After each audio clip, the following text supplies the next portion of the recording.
پہلا سوال ہے جی، کسی فرقے والے بھائی کو اگر قرآن حکیم کی توحید کی طرف بلائیں یا صحیح بخاری و مسلم سے رفع الیدین والا نماز کا طریقہ بتائیں تو وہ کہتے ہیں کہ آپ وہابی ہو، ایسے لوگوں کو کیا جواب دینا چاہیے؟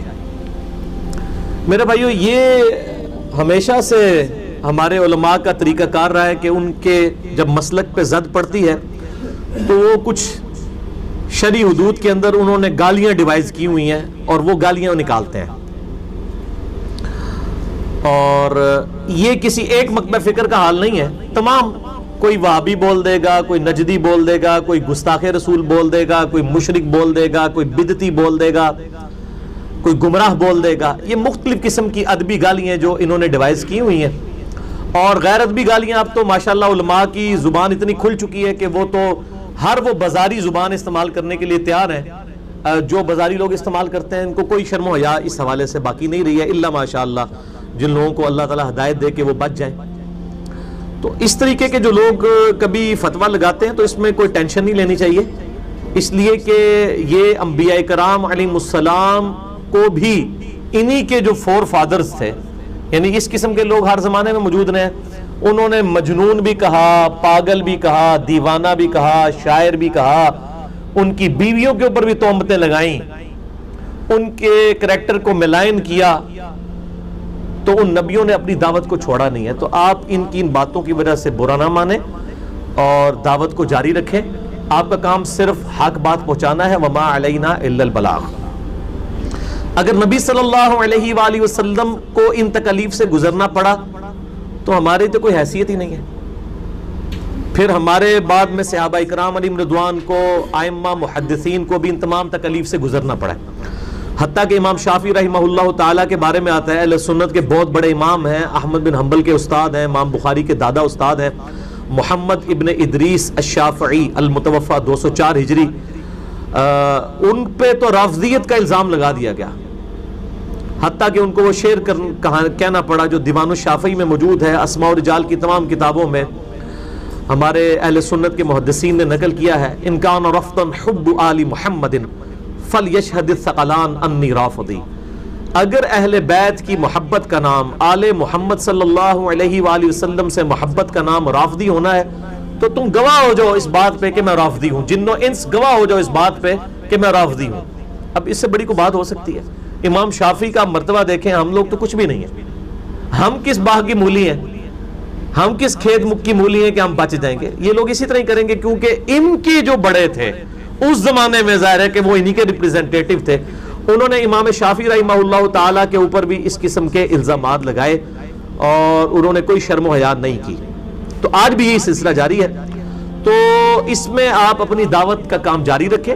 بہرحال قرآن حکیم کے تحت آپ کو یہ حق حاصل ہے کہ جب یہ آپ کے اوپر کوئی ایسا جملہ کسیں تو آپ بھی اس کے مقابلے پر اتنے ہی لیول کا جملہ ان کو کہہ سکتے ہیں۔ قرآن حکیم میں آیا ہے نا کہ دانت کے بدلے دانت، کان کے بدلے کان، ناک کے بدلے ناک، یہ اللہ تعالیٰ نے قصاص طے کر دیا۔ اور اسی طریقے سے قرآن حکیم میں یہ بھی آیا کہ اگر کوئی تمہیں بری بات کہتا ہے تو تم بھی اسی لیول کی بری بات اسے کہہ سکتے ہو، اس سے بڑھ کے نہ ہو، اسی لیول کی، یہ اجازت ہے۔ حتیٰ کہ چھٹے پارے کا آغاز ہی اس سے ہوتا ہے۔ اللہ تبارک و تعالیٰ ارشاد فرماتا ہے، اعوذ باللہ من الشیطان الرجیم، بسم اللہ الرحمن الرحیم، لا يحب اللہ الجہر بالسوء من القول۔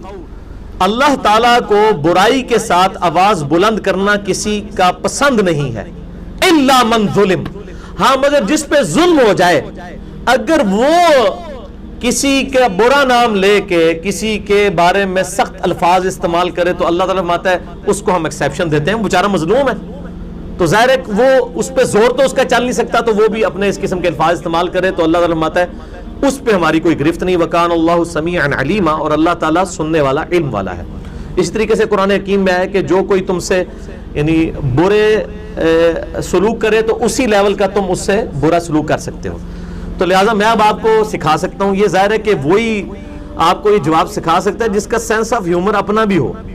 جو آپ کو وہابی کہے نا اس کو کہیں کہ آپ بابی ہو، کیا نام بتانا ہے؟ بابی. یہ قرآن کے رول کے تحت میں بتا رہا ہوں کہ اسی لیول کا جواب آپ ان کو دے سکتے ہیں. انہوں نے گالی دی نا آپ کو یہ کہہ کے کہ جی وہ وہابی، تو گالی سمجھ کے دے رہے ہوتے ہیں. تو آپ کہیں کہ تم بابی ہو، یعنی بابوں کے ماننے والے. کیونکہ یہ وہابی آپ کو کیوں کہہ رہے ہوتے ہیں کہ چونکہ ان کے بزرگ بابوں سے آپ کے نظریات ٹکرا رہے ہوتے ہیں، اور وہ آپ کے اپنے ذاتی نہیں ہوتے بلکہ کتاب و سنت کے نظریات ہیں جو ان کے بزرگ بابوں سے ٹکرا رہے ہوتے ہیں. ان کو کہو کہ آپ تو ہمیں وہابی کہتے ہو، ہم نے اپنے آپ کو وہابی کیا، ہم تو اپنے آپ کو محمدی بھی نہیں کہتے، ہم اپنے آپ کو مسلم کہتے ہیں. میں نے پہلے بھی بتایا کہ یہ محمدی جو ہم کہتے ہیں یہ فرقوں کی انٹینسٹی کو ڈائلیوٹ کرنے کے لیے کہتے ہیں کہ کوئی حنفی شافعی مالکی نہ کو یار اس سے بہتر ہے محمدی کہہ لو، ورنہ محمدی بھی نبی علیہ السلام نے کہیں تعلیم نہیں فرمایا. انگریزوں نے ہمیں محمدن کا نام دیا، محمدن، یہ محمدی ہے، اور یہ اس کے پیچھے سازش تھی کہ یہ محمد کا لایا ہوا دین ہے، نعوذ باللہ. حالانکہ نبی علیہ السلام تو کوئی دین نہیں لے کے آئے. آپ علیہ السلام تو اسی توحید کی آخری کڑی ہے جو تمام انبیاء کے ذریعے دعوت ہم تک پہنچی ہے. حضرت آدم علیہ السلام ہو، نوح علیہ السلام ہو، موسیٰ علیہ السلام ہو، عیسیٰ علیہ السلام ہو، ابراہیم علیہ السلام ہو، یہ تمام نبی جو ہیں وہ ایک ہی دعوت توحید کے دائی ہیں، اور اسی میں آخری کڑی آپ صلی اللہ علیہ وآلہ وسلم ہے. ختم نبوت آپ پہ ہو گئی ہے. ما کان محمد ابا احد من رجالکم ولکن رسول اللہ وخاتم النبیین. لیکن عیسائیوں کو چونکہ ڈر تھا تو انہوں نے ہمیں محمدن کہنا شروع کر دیا کہ یہ تو محمدی مذہب کے اوپر ہے. حالانکہ ہم محمدی مذہب پہ نہیں ہیں. قرآن میں تو ہے کونوا ربانیین، اللہ والے بن جاؤ. اللہ تعالیٰ سورہ آل عمران میں فرماتا ہے کبھی ایسا نہیں ہوا کہ کسی نبی کو ہم نبوت اور حکمت دے کے بھیجیں اور وہ لوگوں سے کہے کہ لوگوں میری عبادت کرو، صرف مجھے ہی ماننا شروع کر دو. وہ کہے گا کہ اللہ والے ہو جاؤ، کونوا ربانیین، اللہ والے بن جاؤ. یہ کیسے ہو سکتا ہے کہ نبی جو ہے وہ اپنی عبادت کروائیں؟ اسی لیے انہوں نے اپنی نسبتیں بھی نہیں لوگوں کو بتائیں. کہا ہوا سماکم المسلمین ملت ابیکم ابراہیم ہوا سماکم المسلمین من قبل وفی ھذا. پیروی کرو ابراہیم علیہ السلام کی ملت کی کہ جنہوں نے تمہارا نام مسلم رکھا، اور وفی ھذا، اور قرآن میں اللہ نے تمہارا نام مسلم رکھا ہے. تو ہمارا نام تو ہے مسلم. ہم نہ وہابی ہیں، نہ ہم محمدی ہی اپنے آپ کو کہتے ہیں، نہ شافعی کہتے ہیں، نہ مالکی کہتے ہیں، نہ حنبلی کہتے ہیں، نہ حنفی کہتے ہیں. یہ آپ کو چھیڑنے کے لیے وہابی کہیں تو آپ کہیں کہ آپ ہمیں وہابی کہتے ہو، تو اب ہمیں قرآن اجازت دیتا ہے ہم آپ کو کہیں آپ بابی ہو، بابوں کے ماننے والے، کتاب و سنت کے ماننے. اور آپ یقین کریں یہ ٹرم آپ ذرا عام کریں، یہ سارے اپنی اپنی بلوں میں گھس جائیں گے انشاءاللہ تعالی. جب آپ ان کو علم الکلام سے الزامی پھکی والا جواب اینٹی وینم دیں گے نا، جو وہابی کے آپ کو بابی، آپ اس ٹرم کو عام کریں انشاءاللہ. ہم اس کا ایک کلپ بھی چڑھانا ہے، وہابی اور بابی. تو یہ ہم دعوت عام کریں گے، آندہ سے یہ لفظ بولنا چھوڑ دیں گے انشاءاللہ. کیونکہ وہابی تو پھر بھی کسی طریقے سے کوئی اللہ کی طرف نسبت چلی جاتی ہے نا. الوہاب، وہابی تو لفظ غلط ہے، وہابی ہوگا، ہاں کے اوپر شاد ہے. تو ہم تو یہ بھی نسبت لگانے کے لیے تیار نہیں ہے. ربانی کہیں یہ سارے معاملات جو اللہ کے نبی علیہ السلام نے، اور یہ تو اللہ کی وجہ سے کہہ بھی نہیں رہے ہوتے ہیں، تو محمد بن عبد الوہاب صاحب کی وجہ سے کہہ رہے ہوتے ہیں. تو یہ وہابی کہیں تو آپ کہیں گے جی آپ ہمیں وہابی کہتے ہو، تو آپ ہمارے پاس حق ہے کہ ہم آپ کو کہیں بابی، بابوں کے ماننے والے. تو انشاءاللہ تعالیٰ دوبارہ آپ کو یہ وہابی کا لفظ نہیں استعمال کریں گے انشاءاللہ تعالیٰ. لو جی یہ پھر مجھ سے جواب لینا تھا، تو پھر ہم نے تو پھر جواب ایسے ہی دینا تھا جو حسب حال کے اوپر بھی چل سکے. ٹھیک ہے جی.